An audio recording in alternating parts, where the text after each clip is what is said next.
الحمد لله رب العالمين اللهم صل على محمد وآله وأصحابه وعلى كل من تبعهم بإحسان إلى يوم الدين.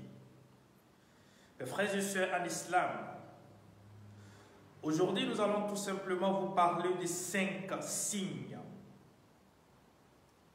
Si tu vois ces 5 signes-là en toi, alors tu dois savoir que tu es atteint par des djinns. Oui. Écoutez très bien cette parole, mes frères et sœurs en islam.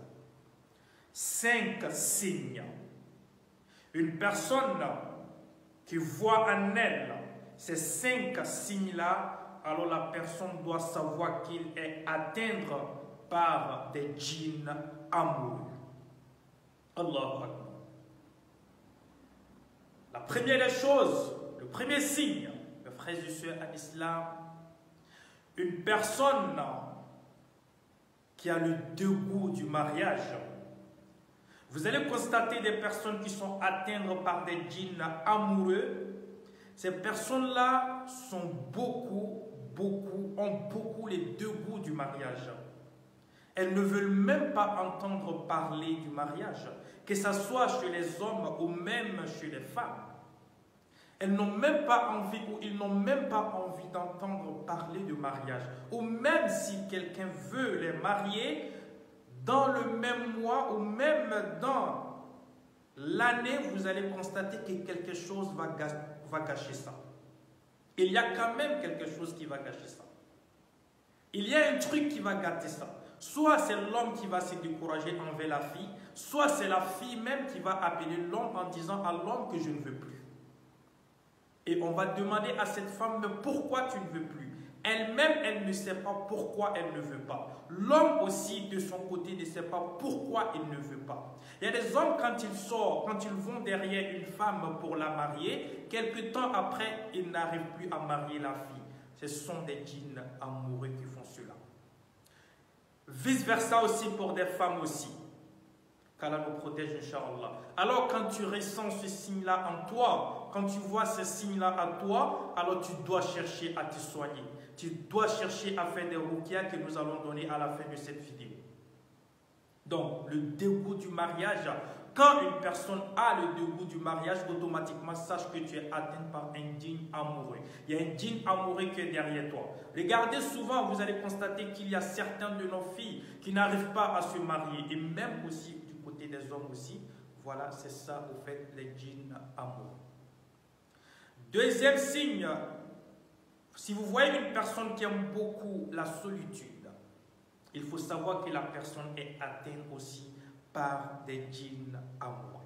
Oui, une personne qui aime beaucoup la solitude. Souvent, on peut aimer la solitude parce que quelque chose ne va pas dans notre vie, soit quelque chose s'est passé, mais la plupart du temps, une personne qui est toujours régulièrement dans la solitude, sachez que la personne est atteinte par un djinn amoureux. Il y a un djinn amoureux qui est derrière la personne. La personne ne veut pas se mélanger aux autres. La personne a toujours des réflexions. La personne réfléchit toujours à quelque chose.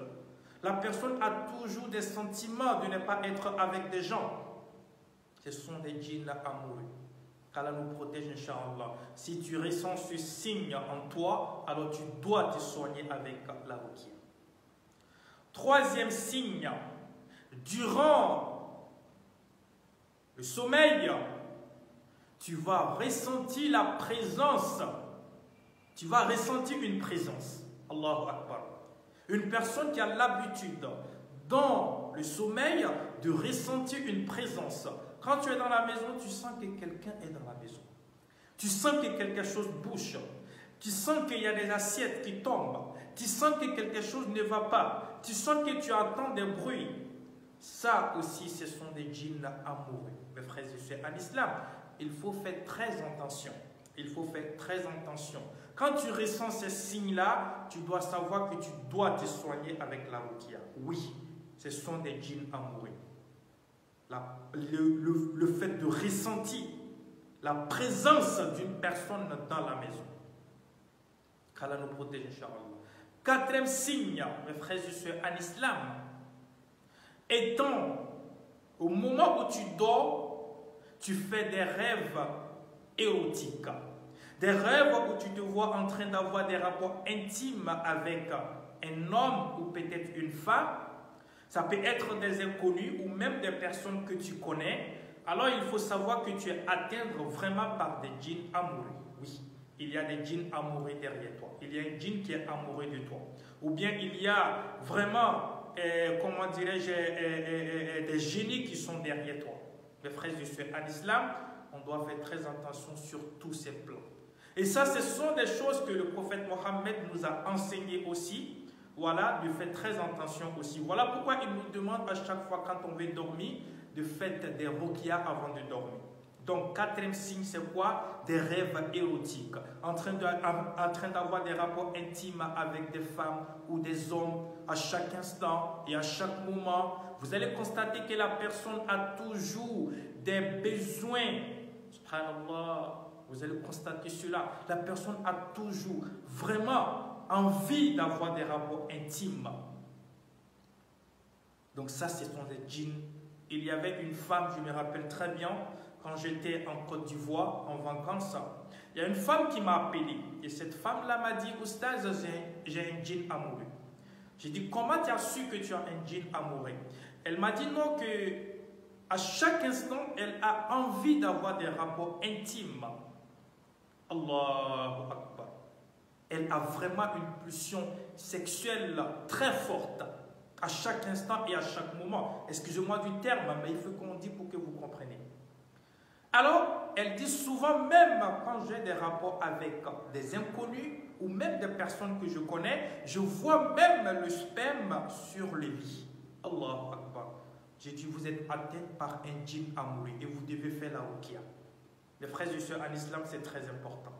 Donc, écoutez ces signes-là. Cinquième signe, vous allez constater que la personne aime vraiment se regarder dans, comment dirais-je, le miroir. La personne se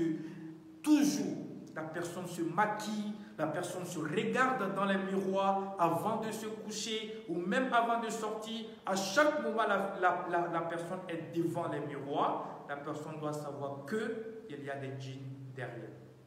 Mes frères et sœurs en islam, ce sont ces 5 signes-là que nous devons faire très attention. Ce sont des signes des djinns amoureux. Alors, comment tu dois remédier à ça? Comme on a dit toujours avec Ayat al-Kursi, le verset du trône. Il faut réciter le verset du trône 7 fois avant de dormir et frotter ton corps avec. Ou récite la sourate 113, 114 et 112 et tu frottes ton corps avec avant de dormir. Wallahi, toutes ces choses-là vont te lâcher. Si vous avez besoin de plus de détails, si tu vis aussi parmi ces signes-là, si tu vis quelque chose parmi ces signes-là, écris-nous en commentaire et dis-nous ce que tu ressens de temps en temps. Dis-nous si ça t'arrive souvent, ces 5 signes-là, et nous allons trouver des solutions pour toi, Inch'Allah, grâce à Allah subhanahu wa ta'ala.